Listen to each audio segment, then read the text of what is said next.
Hi மக்களே, எல்லாருக்கும் வணக்கம். இன்னைக்கு செவ்வாய்க்கிழமை. இன்னைக்கு மட்டும் ஒரு வீடியோ எக்ஸ்ட்ரா வரும், எனக்காக பார்த்துக்கோங்க. நான் இன்னைக்கு தான் புதுசாக வேல் வாங்கி வச்சு அபிஷேகம் பண்ணி பூஜை பண்ண போகிறேன்.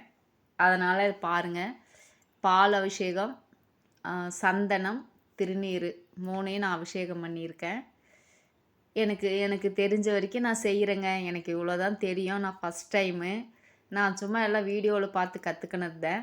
அப்புறம் பையன் நேற்று வெளியில் போயிட்டாங்க, பூ வாங்கிட்டு வந்து கொடுக்குறக்கு ஆள் இல்லை. அதனால் பூ கிடைக்கல. எங்கள் செடியில் கொஞ்சம் பூ பூத்துருந்தது, அதை மட்டும் வச்சு சும்மா தீபத்துக்கு கீழே, விளக்கு கீழே மட்டும் எல்லாம் ரெண்டு ரெண்டு வச்சு பூசை பண்ணியிருக்கிறேன். இதில் ஏதாச்சும் தப்பு, ஏதாச்சும் குறை இருந்ததுன்னா எனக்கு சொல்லுங்கள், திட்டாதீங்க. மனசுக்குள்ளார எதுவாக இருந்தாலும் சொல்லலாம். எனக்கு இவ்வளோதான் தெரியும். தெரிஞ்ச அளவுக்கு நான் செஞ்சுருக்கிறேன், புதுசுங்கிறதுனால. இனிமேல் போக போக பார்த்துக்கலாம்.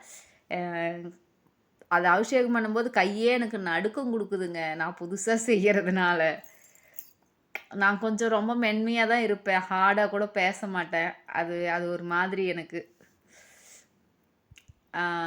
தீபம் இருந்தாலும் தீபாரத்தனை காமிக்கலாம், இல்லைன்னா ஊதுவத்திலையும் தீபாரத்தனை காமிக்கலாம். நான் ஊதுவத்தியில் தான் காமிக்கிறேன். தீபம் பற்ற வைக்கணும், அதுக்கு லேட் ஆயிரும் அப்படின்றதுனால இது செய்கிறேன். அப்புறம் இது செவ்வாய்க்கிழமை 1 to 2 தான் செவ்வாய் ஓரை, அதுக்குள்ளே தான் செய்யணும் இதையே. இந்த அபிஷேகம் பண்ணி அதுக்கப்புறம் பூஜை பண்ணுங்க. நான் செய்கிறேன் பாருங்கள். இப்படி தான் செய்யணும். ஆனால் ஒருநிலைப்படுத்தி மனசை வச்சு நம்ம கேட்குறது கண்டிப்பாக கிடைக்குங்க. எனக்கு எங்கள் வீட்டில் மயில் இறகு இருக்குது பார்த்தீங்களா. நான் ஏதாச்சும் நினச்சிட்டு அதை வேண்டிட்டு அந்த மயில் இறகு ஆடணும் எனக்குன்னு, அதை குறிப்பிட்டு ஒரு ஒரு ரெக்கை மட்டும் நான் நினச்சிட்ருப்பேன். அது கண்டிப்பாக அது நடக்கும். எல்லாம் அது ஆடும். காற்றே இல்லாமல் அது எனக்கு ஆடுங்க ரூமுக்குள்ளார.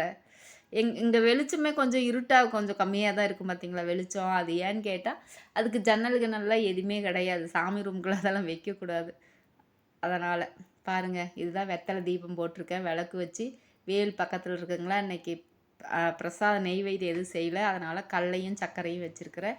ஆனால் கண்டிப்பாக அபிஷேகம் பண்ணால் நெய்வேத்தியம் கண்டிப்பாக செய்யணும். அதை மட்டும் நல்லா ஞாபகம் வச்சுக்கோங்க. எல்லாருக்கும் நன்றி. வீடியோ பார்த்து என்ஜாய் பண்ணுங்கள்.